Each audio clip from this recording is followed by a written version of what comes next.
In this video, we'll talk about hypothesis testing, which is a method used to test a claim about a population.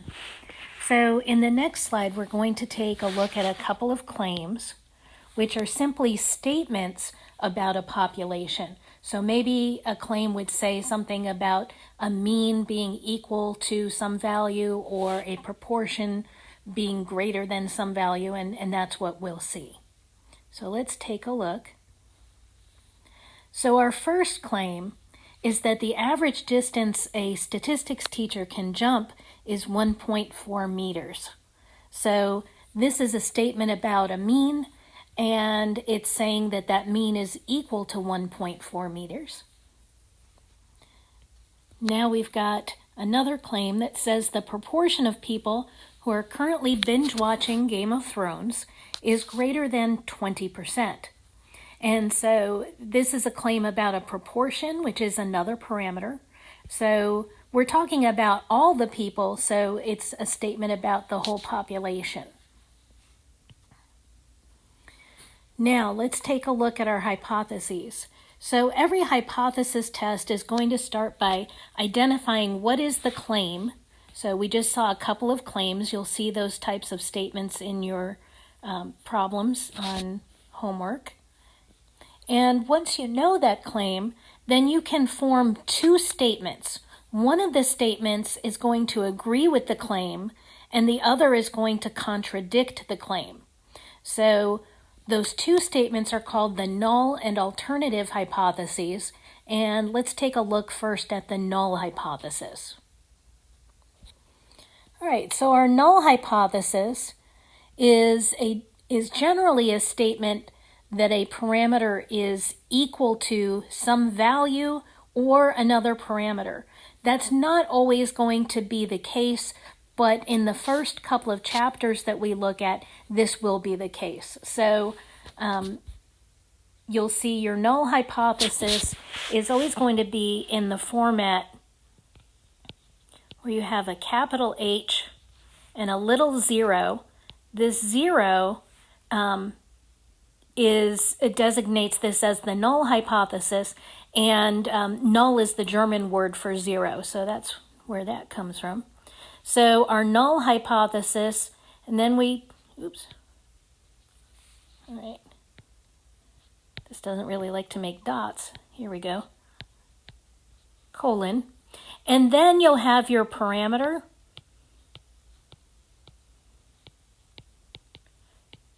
and it's going to say that that is equal to something here. Maybe it's a value, maybe it's another parameter. So your parameter, for right now, we're just going to be looking at mu or p as our parameters. And that will change as we go on through the material, but for right now, that's what we're going to be seeing. So let's take a look at our first example here. So it says the average distance a statistics teacher can jump is 1.4 meters. So that would make the null hypothesis mu is equal to 1.4. So this is what you would write for your null hypothesis with this type of claim. And it's really just a translation of the sentence into math format. So your average is mu, that's your population mean,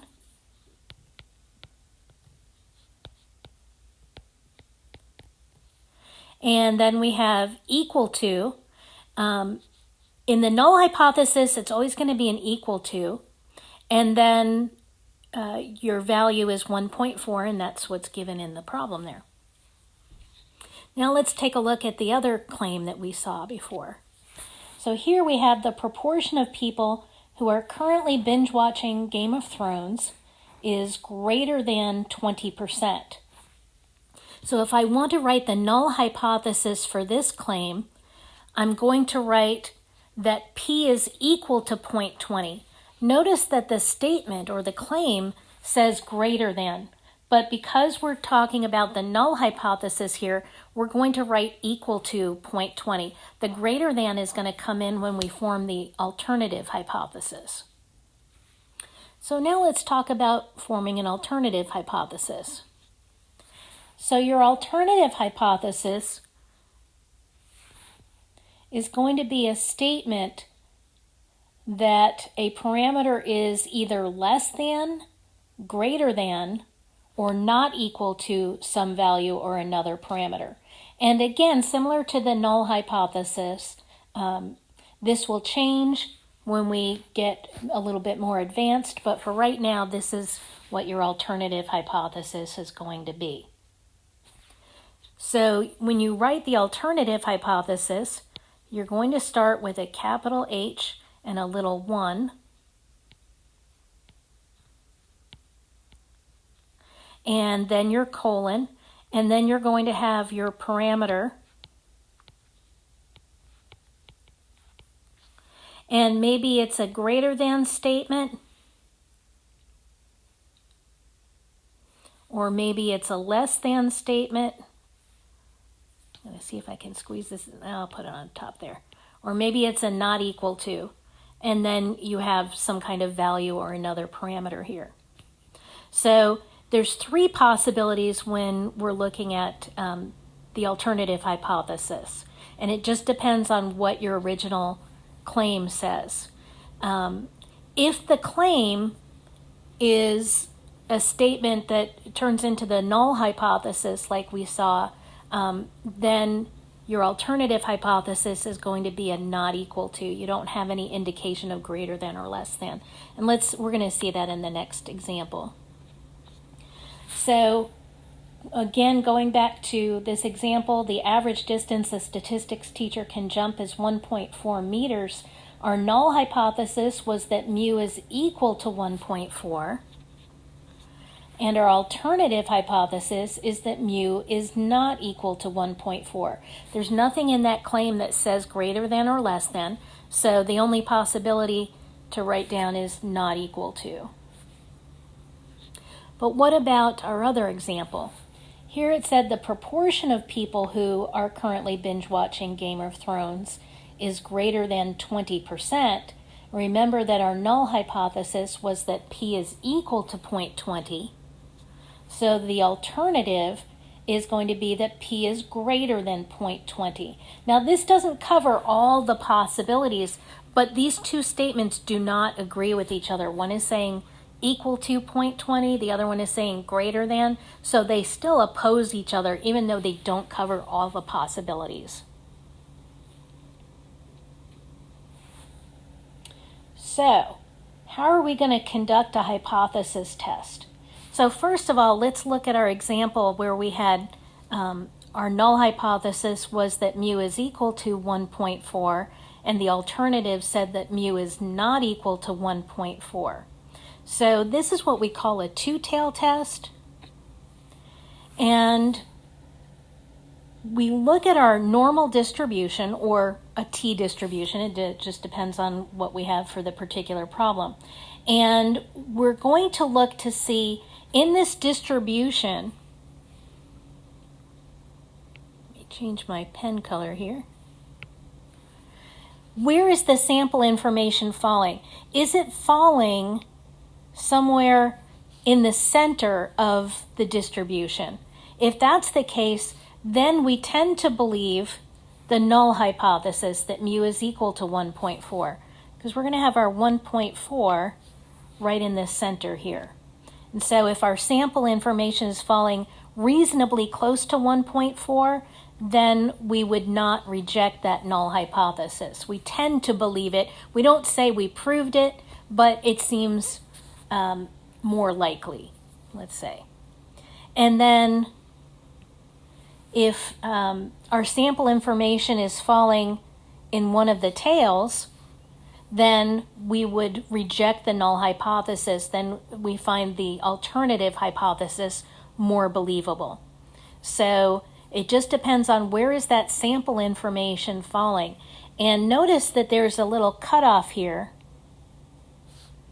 right? In this case, there's 2 cutoffs. That's because this is a two-tail test. So how do we find what those cutoffs are? That's going to be in the next video. We're going to talk about critical values and how to find those actual cutoff values. All right. Now, what about our statement about proportions? So the proportion of people who are binge watching Game of Thrones. The null hypothesis said that p was equal to 0.20, and the alternative said that p is greater than 0.20. This is what we call a right tail test. So now we only have the one cutoff on the right-hand side. So if your sample information is falling somewhere reasonably near the center, and now my center is going to be 0.20, that center value is always going to come from your null hypothesis. So if your sample information falls reasonably close to that center, we're going to tend to believe the null hypothesis. What we will say is that we do not reject the null hypothesis.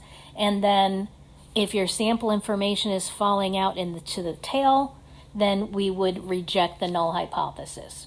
So we're always going to make a statement at the end saying that we reject the null hypothesis or we do not reject the null hypothesis, and that's how we're going to decide. We're going to look at where does that sample information fall relative to the distribution.